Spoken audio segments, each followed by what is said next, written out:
Yeah, some of these individuals. I wish I knew who these people were though. Right, some of these individuals are. For tenure. individuals who are I see up for 3 of tenure them this 4 year. right now. Can I have the list of names? It's in your agenda. And per, but that's the lady, I don't need that right now. Yes, per your request, I put the tenure candidates at the beginning of the board meeting. Brenda is here.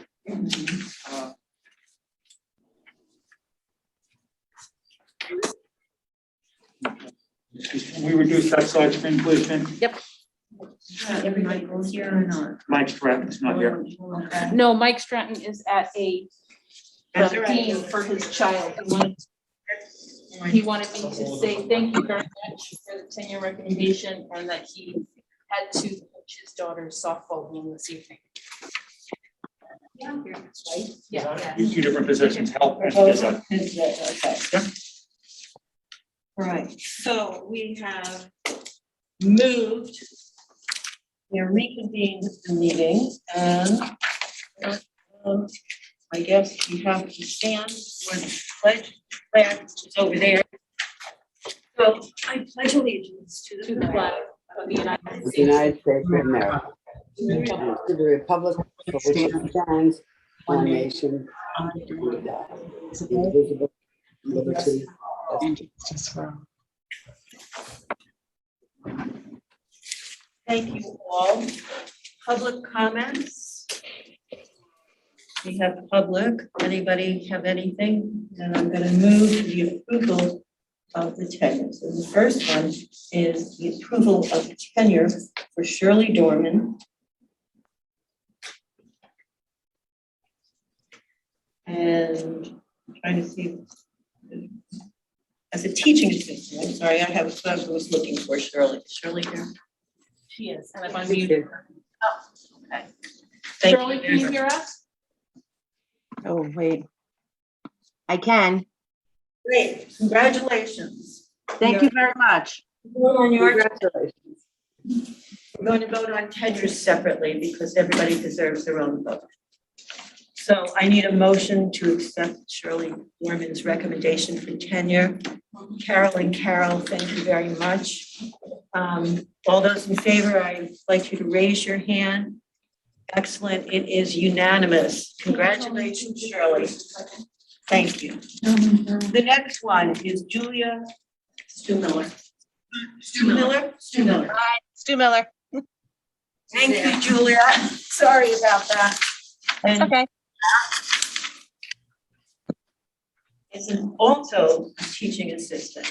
So I need a motion for Julia's tenure recommendation. Kathy, thank you. Linda, thank you. Okay, now I need a vote. All those in favor, please raise your hand so I can see them. It is once again unanimous. Congratulations, Julia. Thanks very much. Thank you. Okay, Michael Stratton, who's not here, we're going to vote on both his tenure recommendations at the same time. If I can have a motion for both of them. Linda, thank you. Kathy, thank you. All those in favor, please raise your hand. Excellent. Once again, it is unanimous. Lovely. Now, for Jillian Jonas. Sorry, Jillian, I'm not questioning you. I'm just trying to get to what you're. Brilliant. Sorry, you have 2 tenure appointments. Just one, Mike. To carry over the top. of Yeah. that, Sorry about that. A teacher in general special ed tenure area. There she goes. I need a motion, please. Great, Kathy and Carol, thank you both very much. All those in favor, please raise your hand. Once again, it is unanimous and congratulate. Thank you. Congratulations, Jillian. Thank you. Thank you. And last but certainly not least. Oh no, that was last. That was it. Sorry, girls and boys. Okay. Now we're on to personnel matters. seriously, I want to take a minute and congratulate you all. It's been a tough couple of years to try and work through, but to get tenure in those years, I give you a heck of a lot of credit. Thank you for all very much.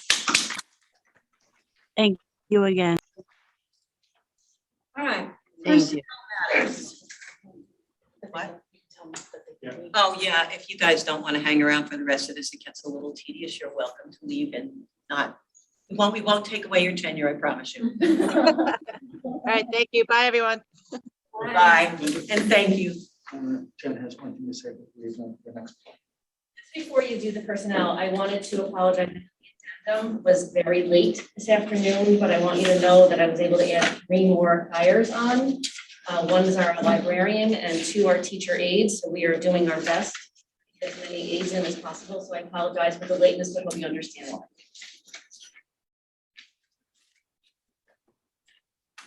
Not a problem.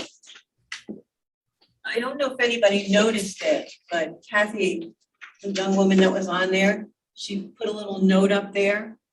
And it says up top, I wanted to stop by to congratulate everyone, but I have another meeting to go to.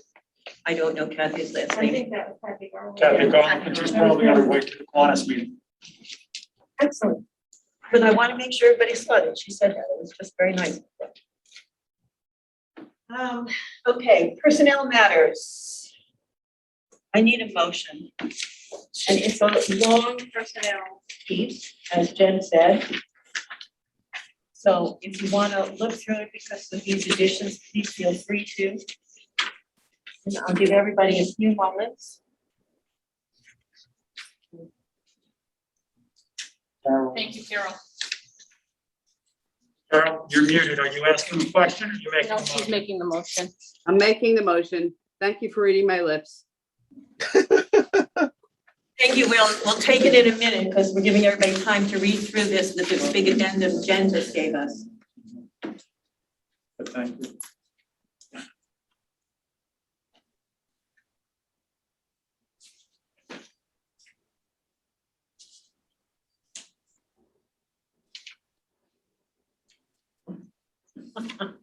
I was laughing at Keith.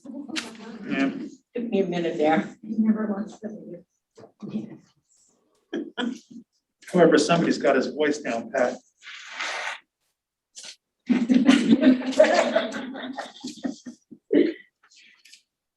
right, Carol made a motion. May I have a second? Thank you, Linda. Any questions? Everybody's good? Then I'd like to call for a vote by a show of hands, please. Thank you again. 1, 2, 3, 4, 5, 6. 6 unanimous. Is there a way to set these computers? You don't have to do it now. This is just a future question. So that they don't keep going off? Yes. Okay, not now, after the meeting. The short answer is yes. Great, that's all I needed. CTE Thank you. or summer school, which one is Gee, how do I try the meeting on this again? hit join the meeting. I think it's up top somewhere. Okay, so we have the consent agenda. I need a motion. Oh, no, the presentation is next. Oh, during the 7th. That's Sorry okay. about that. Number 6, is that right back to you? On this paper. Oh, I'm sorry. I almost. But I need to pull that up, so bear with me a moment. No, we don't have to hold it any later than we have to be. I just like to get the tenure recommendations at the front. All right. Can we give this gentleman our undivided attention? As soon as I get him up.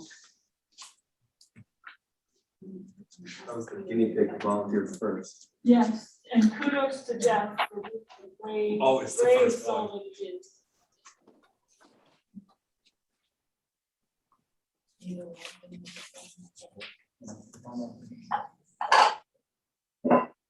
Do you need to do this? No. while Jeff has to make his presentation.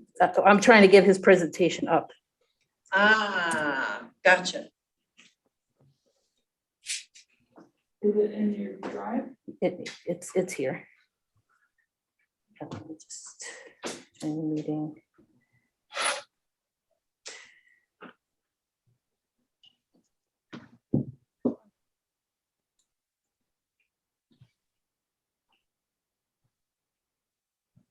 6. Right there, 6. CTE. Back to Zoom. Share screen.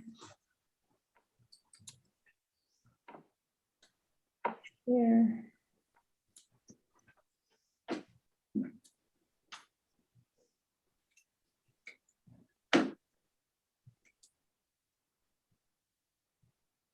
Maria, what am I doing wrong to make this not go full screen? So you need to. So this is you move these guys over a little. And you need to download it and open it up that way. Thank you. I believe so. Anyway. Is it a PowerPoint, Jeff, or is it?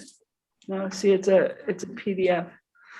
So it's not gonna go full screen as a PDF. You have to do it from the slideshow. It doesn't need to get bigger. It's okay? Yeah, it's okay. I say, I don't know about the others. You go ahead and I'll change screens as you go. All right, so I think everybody knows who I am, but I'll introduce myself. I'm Jeff Molesky. I'm the Career and Tech Executive Principal. I'm going to do a presentation today on career and tech education, basically more of information than it is outcomes. The last couple of years has been pretty difficult coming up with a lot of data as it relates to attendance and things like that and actually having it correct. So rather than pull some data that probably isn't correct in the end, I just figured it would be better to kind of do some informational items that you may not know as much about. So we'll keep it to information. So I think Michelle Obama basically said it best in 2015 when she related to career and tech programming and it being in our students gaining critical thinking, problem solving skills, as well as communication. So when we think about problem solving, we think about students having the opportunity to work in our shops and be able to problem solve a vehicle or an engine, be able to work in culinary and try and work on baking and all those things that are important to students being engaged. Communication skills. A lot of our programs, they're on the phone, they're making appointments, they're in the cosmetology class, working at the reception desk, picking up the phone and getting individuals to come in for appointments. Also, our students are also calling shops for parts, calling auto shops, Napa, for parts and getting things that are to be scheduled and get them in on time. But in the end, the main goal is that our students are career ready or they're college ready. And it's not split, but it is definitely more kids are going to college, but there are kids that are walking out of our facility with a degree in hand, as well as a job ready to go when they are walking out our door. So this is Madison Keough. Madison was in our welding program last year. Madison participated also at Thompson Sanitation, where she was doing some work, had a work-based learning opportunity through our program. And when she was finished last year, they did offer her a full-time job. So she did participate in a full-time job this summer. If she did not go to Thompson Sanitation to get that experience, she said she probably would be working at Walmart, or she would be, she probably wouldn't have graduated college. She would have struggled to get credits that were appropriate for her to graduate. You can go to the next one, Jean. And she said she hopefully will be a career and tech teacher in the next 5 to 10 years. I actually was just doing a walkthrough at the college, and Madison was actually sitting there because she had class last week at the college when they started. So I did have a conversation with her, and it was nice to see a student that is still continuing to get educated, as well as has a career to be a career and tech teacher in the future in welding. So recruitment. First, our recruitment basically in career tech starts off by us going out to the district. So our guidance counselors will go out to the school districts, and they will do a presentation, which will include basically a slideshow that Donna has created that they will go through with all the students and the staff that are there. And that will allow them to basically see all our programs, be able to make an informed choice as to what may interest them. At the end, they're able to ask questions, and they're also able to get a brochure to look at for any of the programs that they are interested in. Then we also provide, oops, say that. Sorry. Then we also provide individual district tours. So after we do the tours at each district, they are scheduled to come back and to come back to do district tours. So we basically take a couple districts over a 2-month span, and we get all the districts through where the students can come and basically walk through the programs. Any students that's undecided, they can schedule individual visits. Pretty much in February, that starts. Recruitment starts next month, basically in October, where we really start pushing into districts and start getting the information out there. It does take a long time because it is difficult to get in there and get all the classes and get through all the classes that we need to get through. So once we do that, then students will pick their top choices. And then once they pick their top choices, they come back for an actual visit into a culinary program for half the day. Some that are undecided may do a culinary program in the morning, and then in the afternoon, they will do a welding program. And then they'll go back to the guidance counselors and they will pick an actual program that they are definitely going to be interested in taking for the fall. If you actually look at the chart over here, this chart is basically 200 students that basically filled out our questionnaire. So we do a questionnaire at the end of each recruitment, and that allows students to pick their top 3 choices. So we go through those and then we put them in a chart based on what the students have selected on that computer in the program that we have the questionnaire in. So you can just kind of see that, you know, it's informative, and usually most of the kids go with their number 1 choice, and they very seldomly change to a second choice as it relates to the program. I have a question. Yeah. I mean, in all the years that I've been watching students go to those, it's been a huge thing. Obviously culinary as well. What's the big draw? You have any idea? Just curious. I mean, I don't know personally. A lot of the kids that have started over the past couple of years, 2-3 years, we've had the big printer program where we do the wraps on the vehicles. So that did seem to increase some of the interest over the past couple of years. But you know, it's disappointing at the end of the school year, at the end of a 2-year time that a student is with us. A lot of the time they don't have any interest in actually even going into auto body at all. It's just something that's a little bit more interesting to them than being in the classroom and learning math, science, English. So that since they're getting those credits with us, they would rather do it with us than they would do it in a regular educational setting. So we do have, I mean, I've had 2 or 3 auto body places contact me, and they ask why nobody is coming to them to get jobs because they have them waiting for them. But the real answer is that most of the kids, number 1, they don't have the skills from because they didn't really apply themselves when they were in the program. And number 2 is they're not interested or they went to college. So I just have a quick question. What is natural resources? natural resources is heavy equipment. So that's dosing and the stuff that you were talking about kind of when I walked in. Okay. Natural resources. Okay. Maybe you should change it to heavy equipment, then you'll get more people. I would think they want to drive those machines, don't they? That program is actually pretty full this year. It used to be. called- Okay, It okay, used to be good. called heavy equipment. Yeah, What's commercial? Okay. commercial drone is it's not a standalone program. It is when we recruit it and we present it as a standalone program, but we have pushed it. We don't get enough interest in the program, so we push it into our program for natural resources and public safety. When the students go through the program, they finish with an aviation certification, drone aviation certification. Wow. So Wow. it's 3-week, it could be a month, could be 3 to 4 weeks. It just depends on how the instructor schedules it into their program, where they go through the program, fly some drones, take a test, and when they're done, they get an aviation drone Also, certification if they Linda, pass the exam.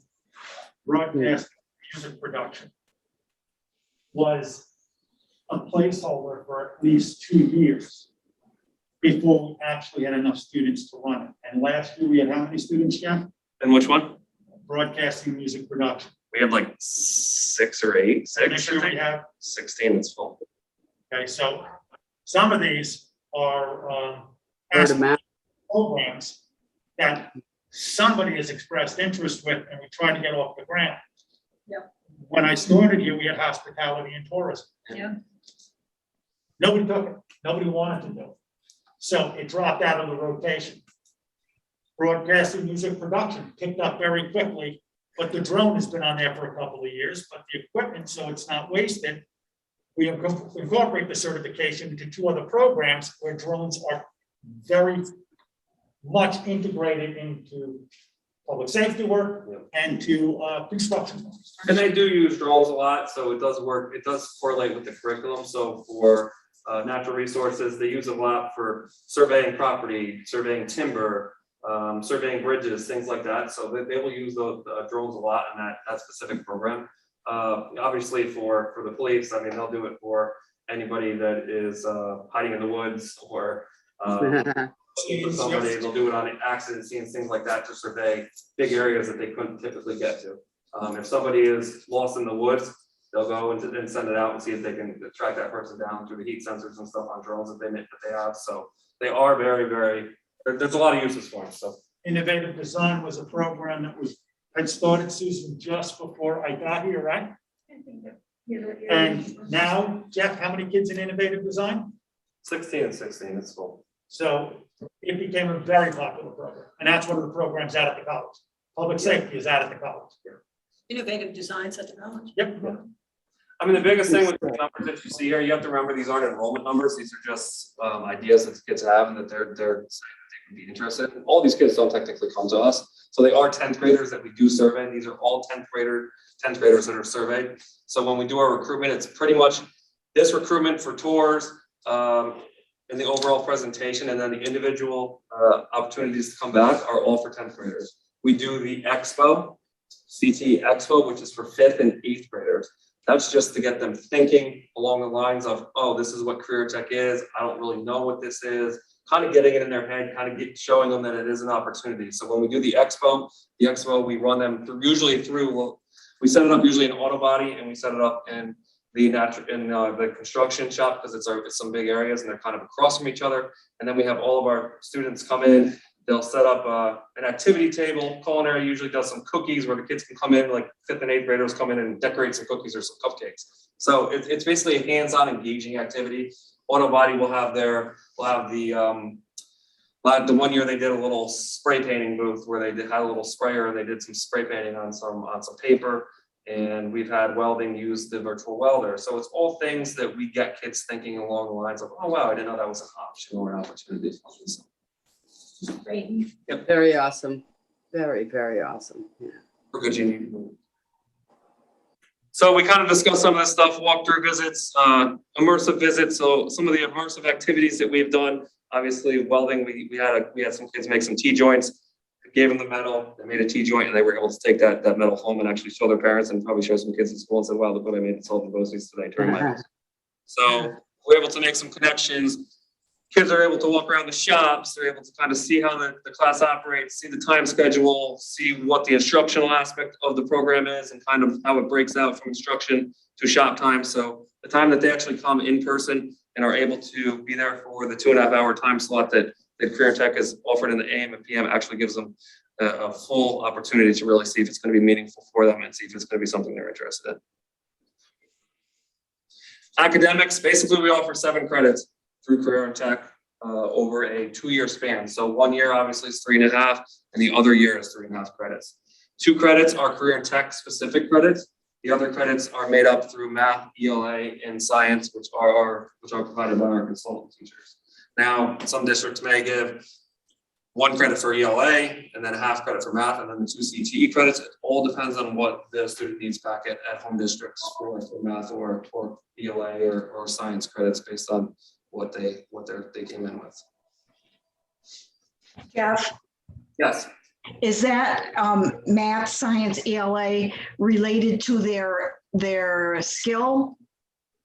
Basically, math, ELA, and science are push-in. So basically, our consultant teachers go into those programs and they teach those specific subject areas with the actual teacher of the program. So it's not a separate program that is a standalone program. We push it in and we incorporate it into what the lessons are being taught when our consultant teachers are scheduled to go in there and teach it. Oh, what I really meant was, does it deal with like food science or calculations, health calculations, or anything like that? Or is that just, part of the math science ELA curriculum, not related to the career? Yes, it would correlate to exactly what it would do in the program. So if Kathy Papo is teaching measuring, she can also use that measuring lesson to count towards the math credit, as well as whatever that math teacher is teaching when they push into the program, if that's what you mean. Yeah, well, the reason I'm asking is because I know my grandson does innovative design, and he's taking calculus. Yeah. As well at the homeschool. He's taking calculus what? It is homeschool. Yeah, so that means he wouldn't need the math from us. So they would just change the credits that he would get from us to something else. Okay. So certificates, we offer various certificates in our programs. Serve Save is one from culinary that I can think of. iCar is something from auto body where they focus on painting and practicing with kids. So at the end of the lessons, when the instructor is done teaching those specific areas, they take a test and they're able to walk out of the classroom with a certification that we provide to them when they graduate. Multimeter certification for auto tech and auto body. We also have, what else do we have? Then we have technical endorsement, portfolio. Basically, portfolios a project that our ELA consultant teacher works on with the students. It's working on their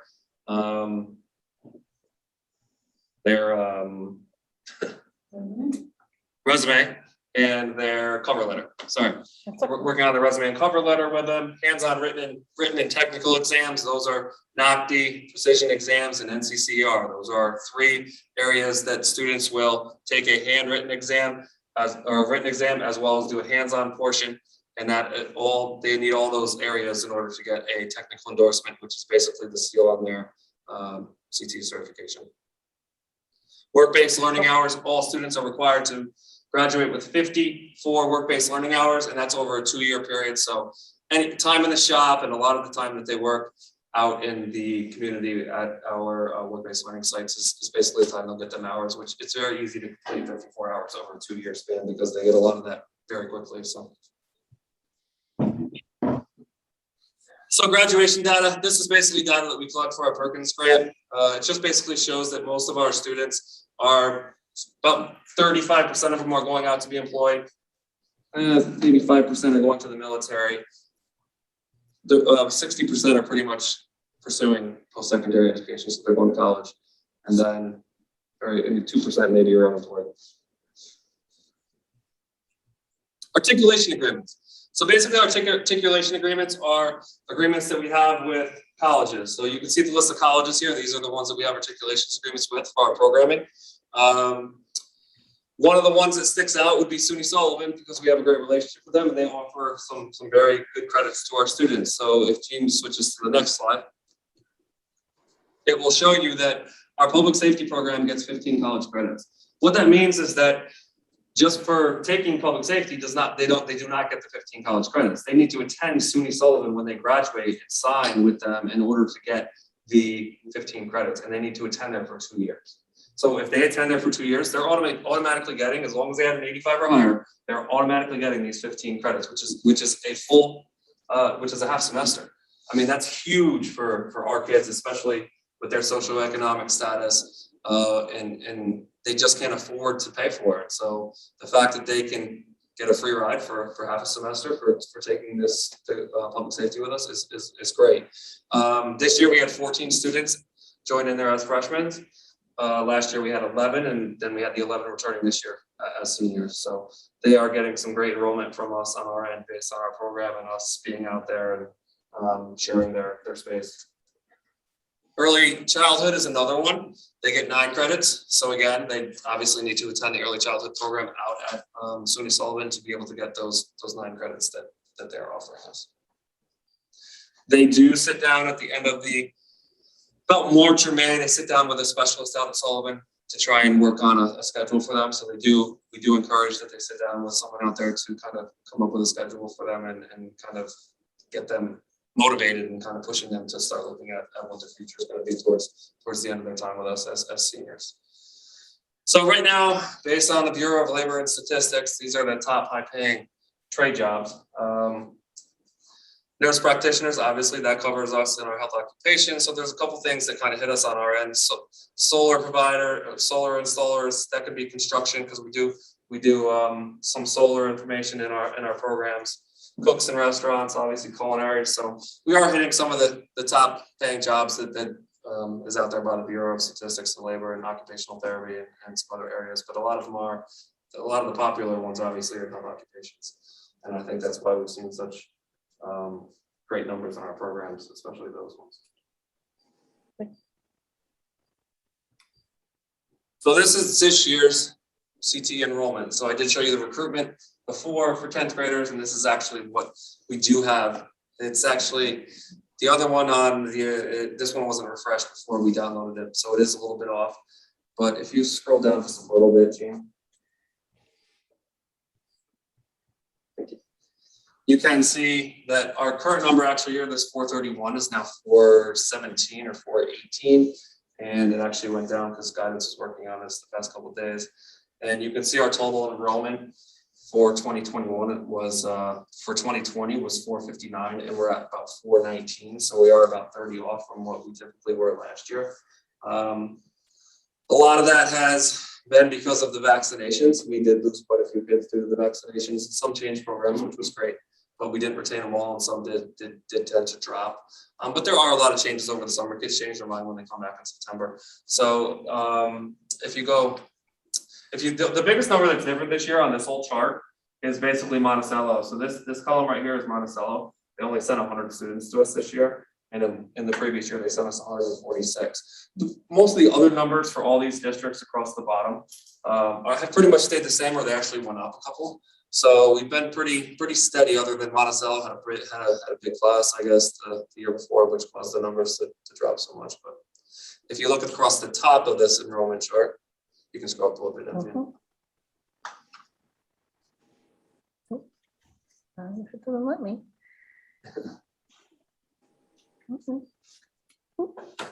So just across the top of the chart, you can see that those are the districts. I know since all of you are board members for different districts, that it would probably interest you to see how many students that each district is actually sending us for our specific program. So something you guys can look at later, but I just thought I would point it out to you so you can see.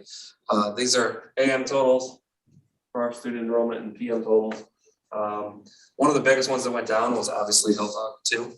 That's actually now down to 6 and 3. So that has drastically decreased because some of those kids did push into our Allied program. Allied is now 13 for enrollment, 11 or 13, I think it is. It might be 11.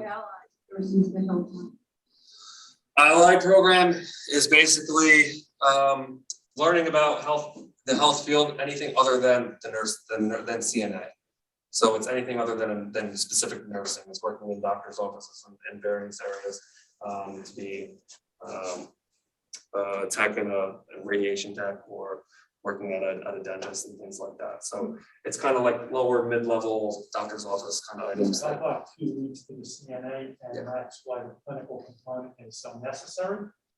And the only 3 clinical sites that we had were the hospital, Achieve, and Scallop.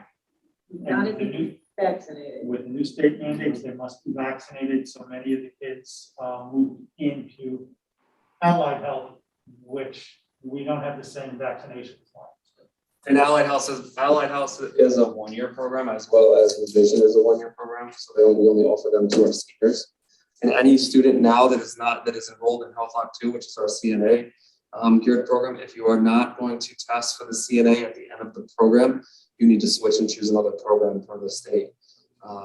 So they are now basically, if we find out a kid is with us and they're not going to test, they need to switch to another program. And typically they will slide into the Allied Health program only because it's still in the health field, but there's no test at the end. Why would they? Oh, they just don't want to do the test at the end? They change their minds when they get to the second year. They go through the first year just to kind of feel it out, and then maybe when they get to the end of it, they just change their mind and it's not something that they're interested in doing. So, last year we had, we had big enrollment last year in Health Doc 2, but only 10 or 11 of those kids actually ended up taking the CNA, which was disappointing. So that's why they started changing. They keep sending us stuff down to us that they're changing kind of regulations as it relates to it. So. And talk a little bit, Jeff, about New Visions, so the board understands what type of a program that New is. Visions is basically the higher end students that want to be doctors. Most of them are going to be not doctors, nurse practitioners. They're going to go along the lines of, and they pretty much already know what they want to do. So they're really, I mean, within us coming out with vaccination information in August 1st, I mean, most of those kids were already vaccinated. And if they weren't, there was no hesitation. Every single one of them was vaccinated. So they really have a desire to be in the program and work in the health field and do big things as it relates to, you know, like I said, being doctors or brain surgeons or whatever they're going to do. They do visit some really, they do visit specific places that they're interested in. So if they want to be a veterinarian or they want to be a brain doctor or whatever they want to be, they can go ahead and visit those places throughout the year for their opportunities to go see. Any idea why students are choosing not to be vaccinated? No, it's not students. What? It's mostly parents. Mostly parents. That was my question. And there's There's no answer. a myriad of reasons for it. Good news is New Visions is returning to the hospital Monday, Excellent. because enough of the kids in the program have been vaccinated, so we just sent the assurances off to the hospital today, certifying their vaccination status, and the program will resume classes at the hospital on Monday. I mean, if you ask the kids and just have a conversation, I mean, I have good relationships with most of the kids, and I'll go up and ask what's going on with it, and they'll just tell me, call my parents. So that's usually what I do. So, I mean, I have a couple kids in broadcasting that still aren't vaccinated, and we have a handful of kids in public safety that still haven't gotten vaccinated. They said they will, but will they? I don't know. So, I mean, we gave them the October 12th date. It's obviously at this rate, and you see the day, it's the 15th of September. We're going to probably be beyond the October 12th transition date, and we'll have to have some kids at the college and hospital and some back at campus still waiting to be vaccinated. Otherwise, they're going to choose other programs. It's unfortunate, but it is what it is. It's the times that we are in. So this is just a little video clip. It was on the news of basically how parents and education. The news hour has parents and school districts are really making the push for students to join career and tech programs or CTech programs. And I thought it was really kind of really encompass everything that we discussed today and the push for students to work hands-on and how it's benefiting kids. has long been committed to covering that topic. Starting tonight, we'll be expanding our coverage on Tuesdays with a new feature series called Making the Grade. We'll provide in-depth reporting on education issues at every level, from early childhood and preschool all the way through high school and beyond, with the world of higher education. We'll explore the most fundamental concerns in schools, communities, and workplaces. And we'll also cover plenty of approaches you may not have heard about yet. Tonight, we focus on vocational education. There's a growing recognition of its value for some students. But how do you determine when it's working for the long haul? Special correspondent John Telenko of Education Week has our story.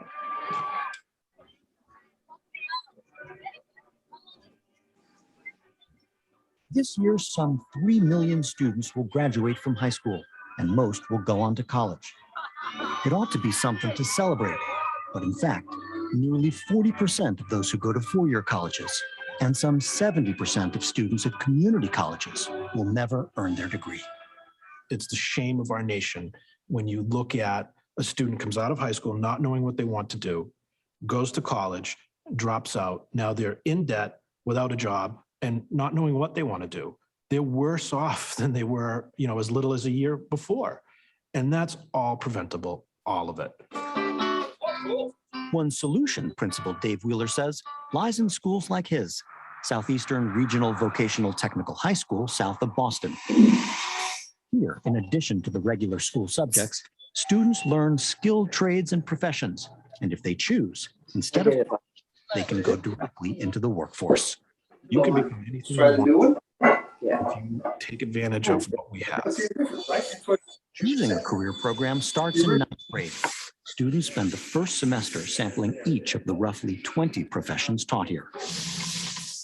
Dejan Lopes chose culinary arts. We like to cook everything. A whole bunch of foreign dishes, American dishes, anything. You name it, we got it. This right here is the Asian scallop saute. Is this a new dish for you? Yes. It's my first time. The first time, yeah. It's not like you're opening a book and reading about it. Culinary arts teacher Paula Kafori. It's hands-on, which is so different. That's very nice. They come in here every day and open a restaurant, and we do all of the functions for the school. This car gave us a lot of problems. In collision repair, the work is also real. A customer brings in the car, we do an estimate on it. This is someone's car. Yeah. And then after we call the customer up, we tell them how much it would cost, and start repairing it. Almost all of our shops do some form of, we call it live work. Break down the hair a little bit more. Cosmetology takes clients. Construction, we've done complete renovations of buildings. We've done websites for people. We do printing. There's no better way to engage a student than they're doing real meaningful work. Of course, they also do academics. Every other week, students are in traditional classes full-time. And this angle is not much bigger than this one, right? Every single kid is going to learn algebra. Everyone's going to get a high-level literature class. Everyone's going to get physics. On the state math test, 73% of students scored above proficient. In English, 90%, numbers that nearly match state averages. And Southeastern's 93% graduation rate is better than average. On the flip side, SAT scores and scores on advanced placement tests lag significantly behind the state as a whole. But for Dave Wheeler, those are not the numbers that matter most. When we do follow-up studies, generally speaking, we hit the high 90% range of students that are either in the workforce, continue to be enrolled in college, or have gone into the military. But the point is to get you to be a happy, productive citizen. His approach is getting lots of attention from reformers these days, who see it as a way to improve engagement and achievement in high schools. But career and technical education, or CTE as it's sometimes called, has its critics. Even though that is what people are touting as a possibility, rigorous CTE programs, in the reality, I don't think it's going to happen. During her 15 years as an award-winning high school principal in New York State, Carol Burris had an insider's view on these programs. I think a lot of schools will take kids that are behavior issues and will say, you know what, I think technical education is where you need to be. I think they will take kids who have learning disabilities and rather than work with them in academics, push them on that track. We just know that historically. Almost from the start, high schools were organized into tracks with separate programs for students.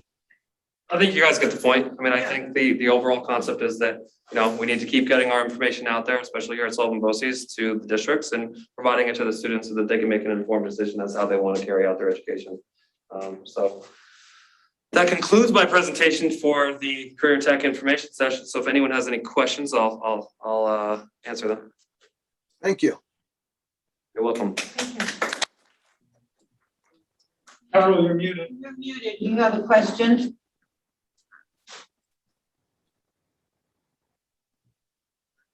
We still can't hear you, Carol. Oh, that was me. There you go. Question, Carol? I just had a suggestion that made me question if it would help to take people like Mackenzie, that you started out with. That was I kind of, because of my special ed background and because of the years in teaching, I know a lot of what you're talking about. But how do you get the kids to see the real benefit of it? Bring back some of those graduates who are doing what, is it Mackenzie? I thought it was Mackenzie, the girl that we started out with. Madison, I'm sorry. Bring back like Madison, or videotape. Get 3-minute, 2-minute videotapes of these kids that are working, that like their jobs. We also are supposed to like what we do. If they like their jobs and we help them get there, that's what needs to be videotaped, and then just run that on a continuous loop right outside Bob's office and in every other building. Part of what we're going to do this year is we're gonna use the bus that the kids retrofitted, and when we go and do the visits at each school, we're gonna use the bus as part of the visit. Okay. And all those things that you were talking about, like when you have the festival or whatever you called it, when, just run it on a loop and let kids just stand there. It's like, I hate to say it, but like the funeral, when you see all those wonderful things of the person's life, let that be a whole skew of people that are happy doing what you taught them to do and willing to go forward. Donna prepares a video that they use every year for recruiting purposes. So let's talk to Donna about getting some more testimonials in it, Jeff. Yeah, testimonials. That's it. That's the word. Thank you. Thanks, Carl. Jeff, thank you very much. Now we have summer school. Now we're going to summer school. Sorry. No. I can bring it up.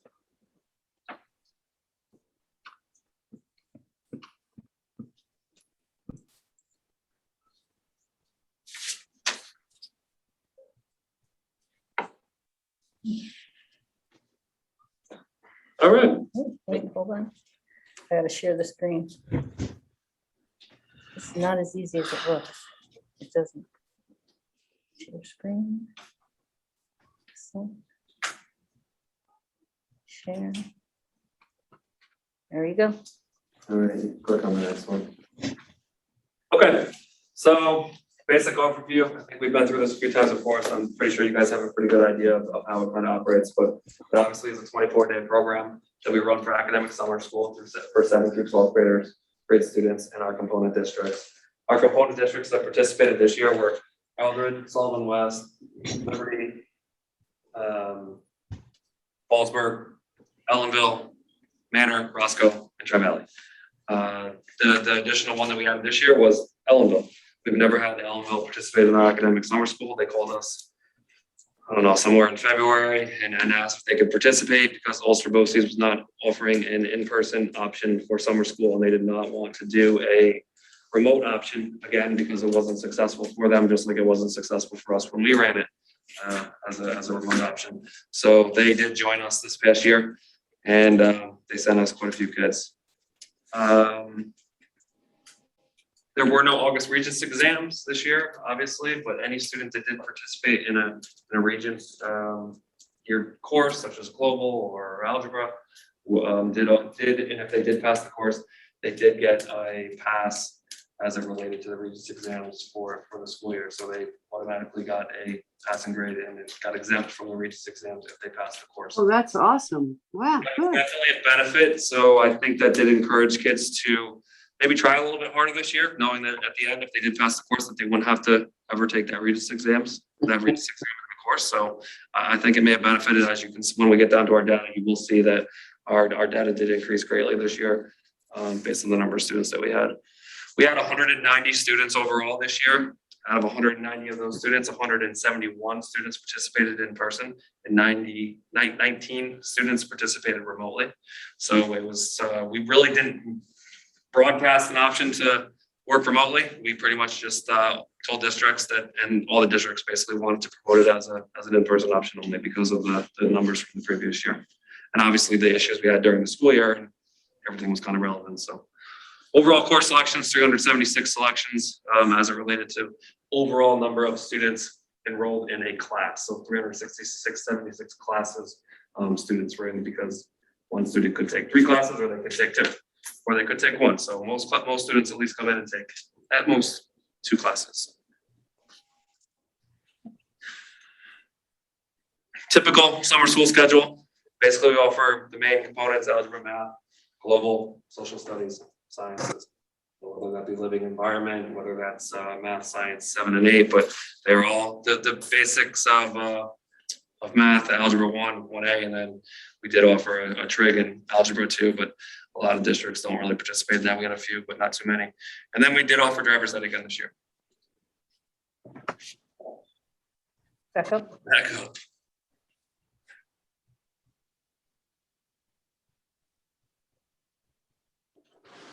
Geometry, which we typically offer if we have enough student enrollment.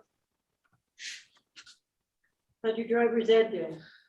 Driver's ed did well, but we only offered it to about 15 students just because of the restrictions as it relates to the car and COVID and stuff, so. Okay.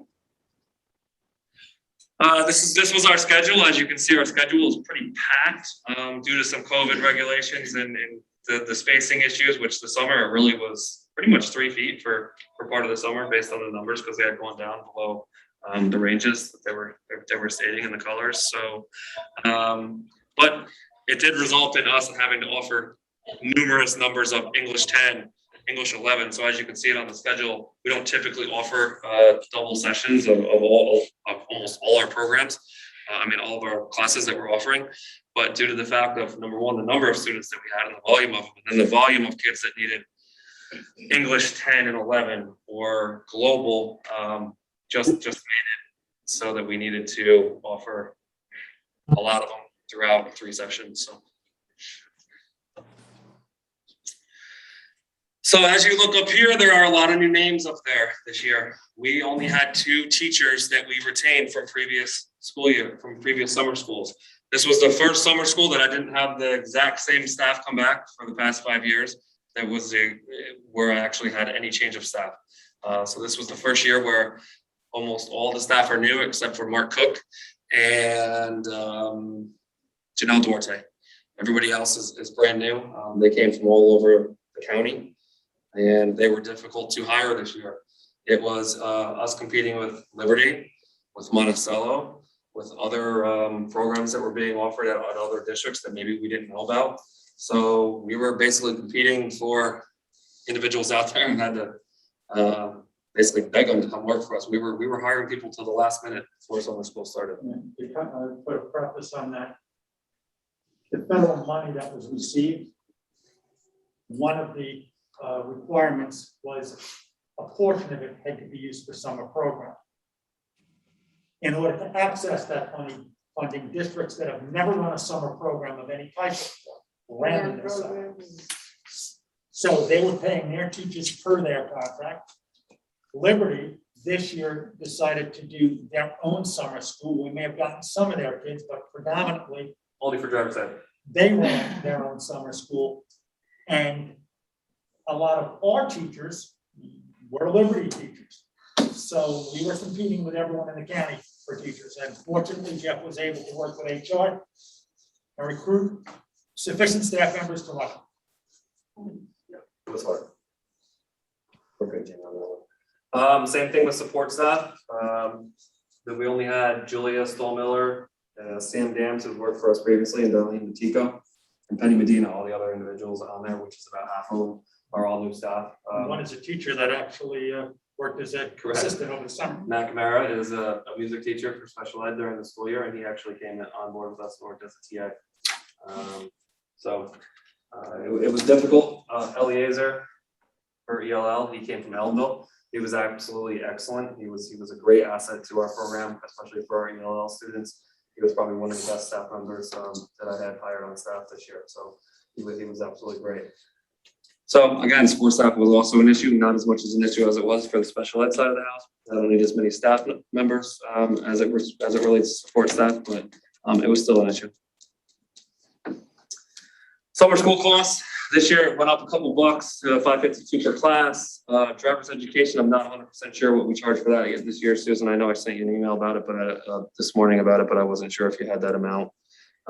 Teacher pay pretty much stayed the same, but these are all with asterisks because we had staff that wouldn't work for us unless we paid them what they were maybe making at Liberty, which was substantially more than we were making here. So for instance, we technically, if you divide all this out, we basically pay a staff member about $44 an hour, $42 to $44 an hour, and Liberty was actually $38 an hour.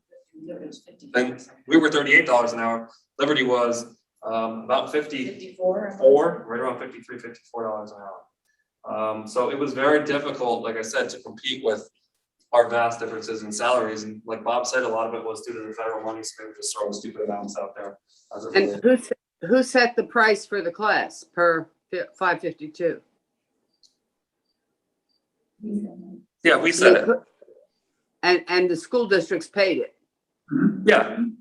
So couldn't you have raised that in order to raise teacher pay?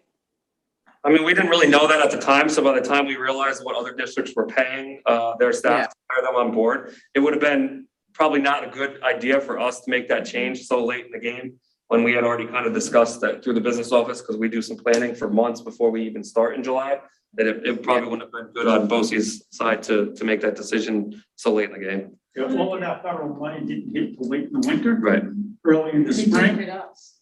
Didn't hit us, and our rates were already set at that point, and it's kind of hard to back out of it once you've done it. Right. But I think the other and very important thing is that we always try to do like, you know, somewhere between a 2 and 3% rate. If you throw that money at a rate and then that federal money goes away and then you establish that as your salary, you're creating an issue going forward that you're not gonna be able to sustain that because that federal funding is not gonna be there. So you have to be realistic about long-term, you know, monitoring salaries as well. And the driver said at the last minute, I wasn't on the MSR, so we didn't like actually establish the tuition for it. But if you go back to the prior year, it was $670 per student. Yes.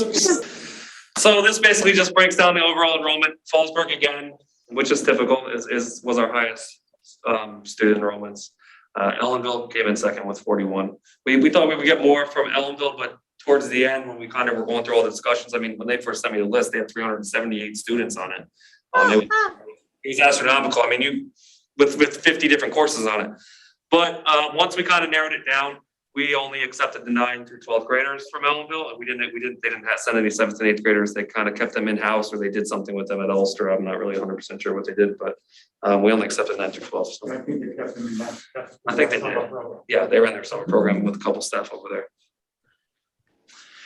So basically classroom data, if we basically look at the percent passed, we did very well. Most of our programs that we offered classes were above 50% pass rate. And most of them were well above that, 75%, 84%, Global 9. So living environment was another 80%. So if we really look at it, the only one we really, I mean, Algebra 1 was 35% pass rate, so that wasn't great. But we did have 43 enrolled, and if you see it from last year, I think we had a lot less than that.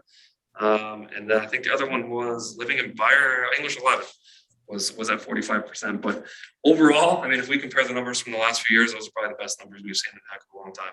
And I think, again, some of that caveat or that carrot may be because of the Regents exam, they didn't have to take it if they passed the course. So. And there was also something, Jeff, that you said over the summer. There seemed to be a different pattern of behaviors having it on our main campus as opposed to having it on the other campus. Yeah, I'll get into those at the end when I do successes and kind of things to improve on. Why do we do an academic summer school? Under ideal circumstances, first of all, this year and last year was to either catch up a lot of the kids who lost credit during the school year, solely and exclusively to catch up. Credit recovery. Credit recovery, but usually the classes that we populate the most are those required class a student needs to graduate. So eco and government is a 12th grade graduation requirement. The kid doesn't graduate with their class in June. They come to us over the summer to get the credits so that they can graduate in August if their school has an August graduation. English 11, Global 10, Living Environment, US History are all Regents exam classes. Earth science, they don't pass it in district, they come to us to try to pass it over the summer, because if they can't pass it over the summer, they can't go on to the next component in that course. So are we doing this because we need to help out our students or special ed students? Well, I need to plug my iPad. Who's on that program? Yeah, okay, I realize that. I'm saying that many of our people in our kids, our own special ed kids, they are not in this at all. So we're doing this as a service to the district. Exactly, as a service to the districts. And yet, we have to compete with some of the districts on a pay scale. That was only this year because all of these districts were running programs at one time. But if you go back to the enrollment by districts, many of us, it's not enough for them to run a program, and that's what. It's not cost. Most of the time for the districts, it's not cost effective for them to be able to hire their own staff, bring in their transportation, bring in all their special TAs and psychologists and whatever else they may need to run specific programs. It's more cost effective for us to do it and then them to pay us to run it and hire the staff. Listen, Liberty pulled out of our program this year, and they were another big subscriber to the program. And they had the fortune to have a lot of money to throw at their program this summer. So the true cost of their program may never be realized because they were using federal dollars to pay for it. And we can't assess, when you have to administer something, it's very different than subscribing to something. And we haven't gotten any feedback from them yet on how well that went. We do know now we still have a core that will continue running this program. And, now that Ellenville sees they can send their kids to us rather than over the mountain to New Paltz, we're actually closer. So we may have picked up some kids to offset it because we were running the only in-person summer school program between Ulster and Saute. And it really was good that the Ellenville was interested in partnering with us because we did lose Liberty. So we lost, typically 100 students we would get from Liberty. So it did kind of offset the hit that we took from Liberty. And then again, Fallsburg sent more students this year than they have in quite a while. So You think Liberty will run it again next year? Liberty? Yeah, they will, because what I was just going to say, Linda, is they still have that federal money. So everyone will still be running some type of program next year. So we're going to be competing again, and it's going to be leaner. But then you're going to get to the following year, and as Susan's been trying to point out, the 23-24 year is going to be 2008, 2009 all over again. Federal money is going to dry up, belts are going to tighten. Liberty could be back in our summer school because it isn't cost effective for them to run it themselves. When that federal money dries up, that's when they turn to centralization, and that's when they turn to shared services. And it is going to dry up. So next summer, we're going to be just as lean and tight because they're still going to be running their own programs. But the summer of 23 could be very different. next one. Thank you. Welcome.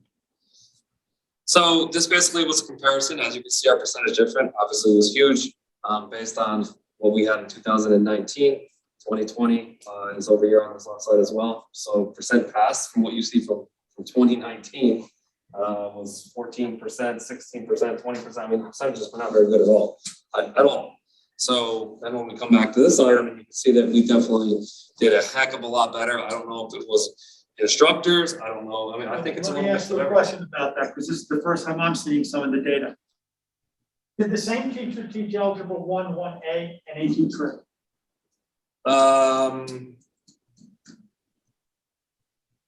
Definitely taught one and one. I think we had two instructors for algebra if I look back at my teachers, but I'm pretty sure we had two of them, which was one of them was Reese. Yeah, Reese taught Algebra 1 and 1A, and then we had a different instructor for the Rodriguez took which was what Algebra 2 trig, and then she taught Algebra math. 1 Yeah. and 1A. Go back to that chart again. So we had two of them teach both math.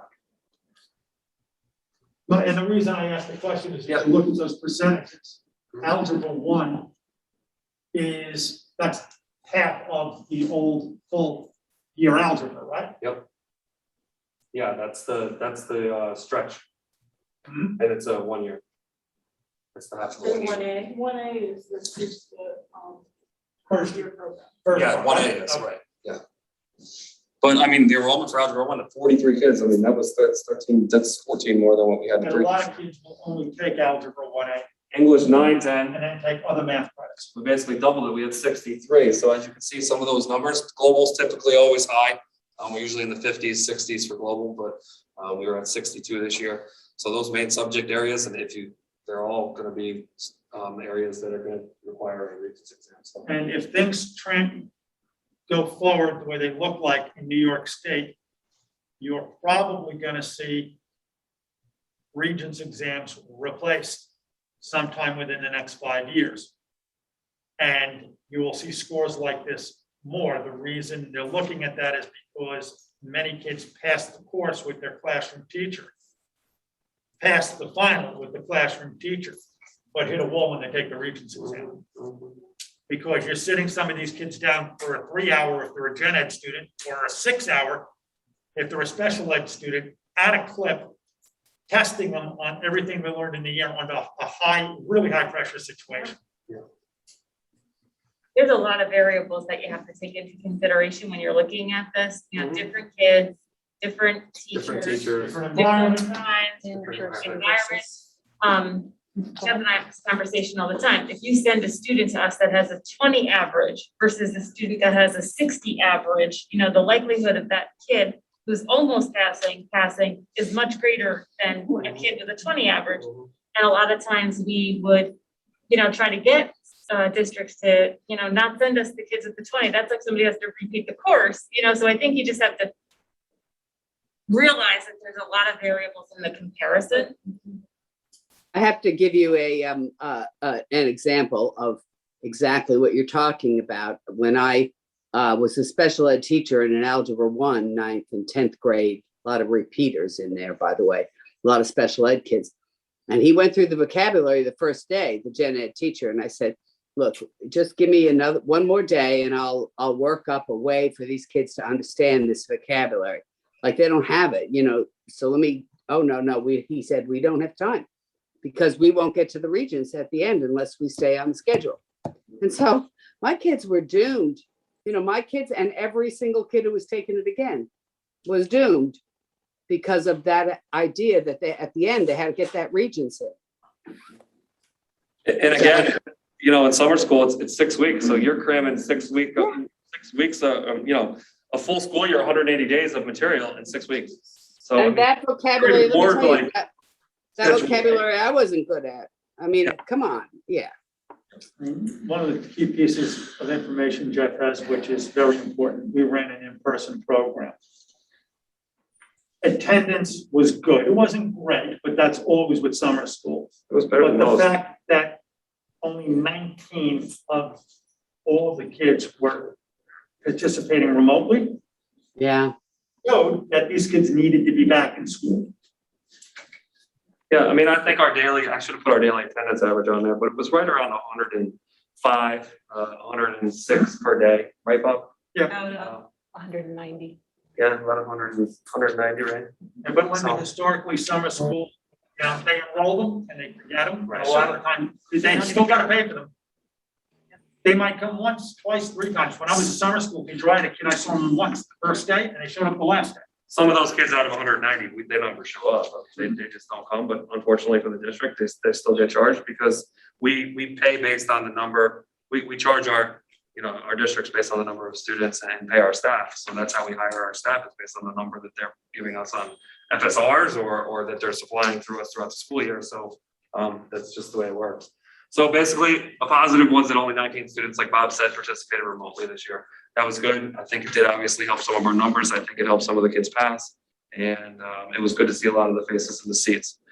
In-person attendance was I thought it was great. It was better than I thought it was going to be for the summer, especially with COVID just kind of ending and the school year was kind of starting to straighten out as we got to the end of it. So I think students were a little bit more comfortable, and I think staff was a little bit more comfortable by the time we started to get to summer because numbers were starting to go down within the county. And I think overall, it was better than I thought based on what we'd seen in career tech all year long and what we'd seen in special ed. So I was pleasantly surprised by the number of students that came in person. Student behavior. So I think one of the biggest things was I was constantly dealing with student behaviors when I was at Liberty.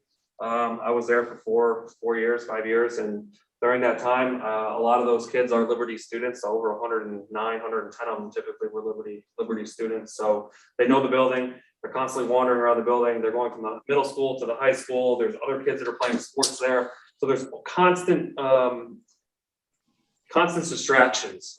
Kids playing football, kids playing basketball, running out of the gym. They know every nook and cranny of that building. So you're constantly walking around up the stairs. There's kids out the door, or they're throwing stuff. Like, it was just constant over there.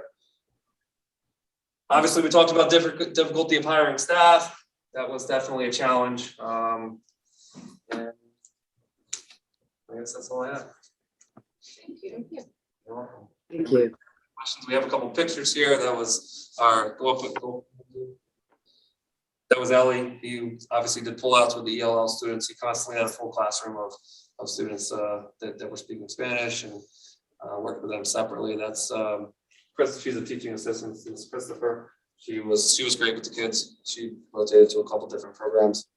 And that's just 2 kids in one of the classes that I worked on with. So.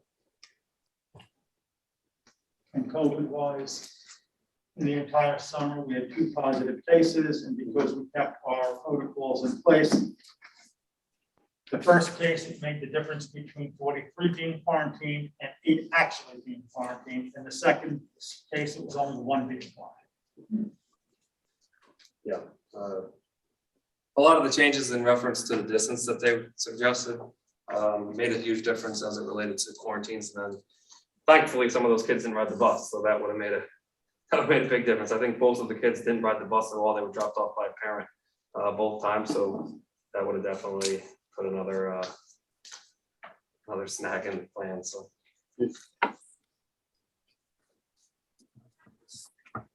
Anybody questions? We're all set. Thank you very much. All right, good to see all of you. Have a good school year. Thanks for your support and see you next time. Thank you. Thanks, Jeff. Hi, Jeff.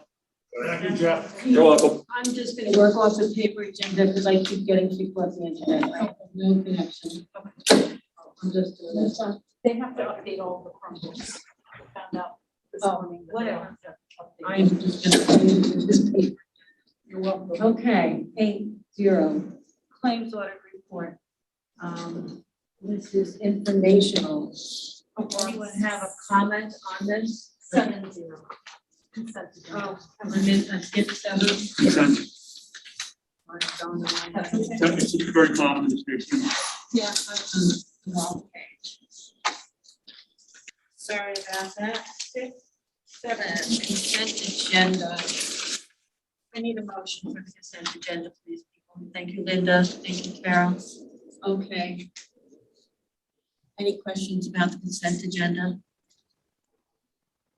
Then I'd like to take a vote. All those in favor, by show of hands, please raise your hand. 5-6. Thank you, everyone. On to 8.0. Claims audit report. It's informational. Any comments, questions, anything? No one? Okay. 8.2, approval of Sullivan Boat's reserve plan is an action item. Need a motion? I'm sorry, I couldn't hear that. What was it? Sullivan Bosse's what? Reserve plan. Okay.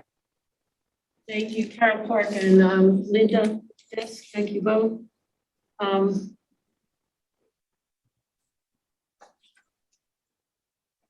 We have a motion. We have any questions? Any comments? Okay, if there are none, we can take a vote. All those in favor?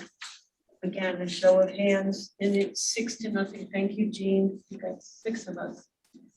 And now we are down to number 9, administrative reports. District superintendent's reports. 2 quick things. Between now and December, we will be holding our meetings, our board meetings in hybrid format. We will have in-person attendance or attendance by Zoom. We have authorization to do that through January 18th, but our January meeting actually falls after that extension. So we will be doing it in a hybrid. In the event that we do not have a commitment of anyone in person, we will not order food, but we will go ahead and do it fully by Zoom. The December board meeting, Jean, what date did we move it from and to? It was on the 14th. We'll be moving it to the 21st. Okay, so that is The third Thursday. the third Tuesday. Tuesday. It's okay, I almost said the same thing. So the December board meeting, and Jean will send it out, will be the 21st instead of the 14th. Okay, so, And that's all I have. and part of that is just so you all know that Liberty's meetings are on Tuesdays also. So they own the 2nd and 4th, and we own the 1st and 3rd. You know, we're trying to keep it sort of that way if possible. Makes it easy for people who have to be in the Liberty meeting. Thanks, Bob. Nothing else? Only other item is I think I'm gonna recommend we table 10.1. Yep. If that's okay, because that's gonna be a little more of a discussion. Okay, that's the conversation you and I started. And the only other thing on committees is we received the policy draft back from Erie. We're still going through it. The policy committee will meet and review it. That'll be brought to the full board. I am pleased to report that it's actually ahead of schedule, believe it or not, because we were anticipating 18 to 24 months. And by our calculations, we're on month 16. So we're actually ahead of schedule. Jean, who else is on the policy committee besides Ken and Anthony? Carol, wait for that. Do we have a date for that? Not yet. Jean still has to go through it, Carol, and as soon as we do, we'll set up a meeting. I can probably participate from Rome. You just have to give me more notice than normal. Okay. We may not get to it in the next couple of weeks because we have a lot going on here with our testing mandate. It's been taking up a lot of time. And with all due respect, I'm putting it off on a side burner because we really need resources to do both at the same time. So October, November is going to be fine then. We sit down and have the time to review. Okay? Very good. Okay, number 10, approval of district superintendent's amendment to agreement. Okay, folks, I'm just going to give you the short version of this. When we did Bob's contract, as you all know, we agreed on some things, changes by adding some 403B, etc. And so State Ag, in their infinite wisdom and great amount of boredom, I'm thinking, they came back to us and we had to kind of rewrite it. So I'm not going to read the whole thing to you because I hope you will all trust me enough to know that there is nothing new in it. The other piece is we had to do it today and use this date because you have 5 days to get it to the board. So we were lucky. Jean caught some of it and we sent it on to Don and he got it to us back today so we could okay it tonight. So I need someone to make a motion to approve the resolution approving an agreement to amend an amendment to the employment agreement for the district superintendent. Carol, are you doing that for a reason? I think that's her motion. You want to make the motion? Carol makes the motion. Carol Liefernick made it. Okay, Carol, you got it. Cindy seconded. Okay, does anybody have any questions? It's exactly what we discussed. And they could reject it again. And what? They could reject it again.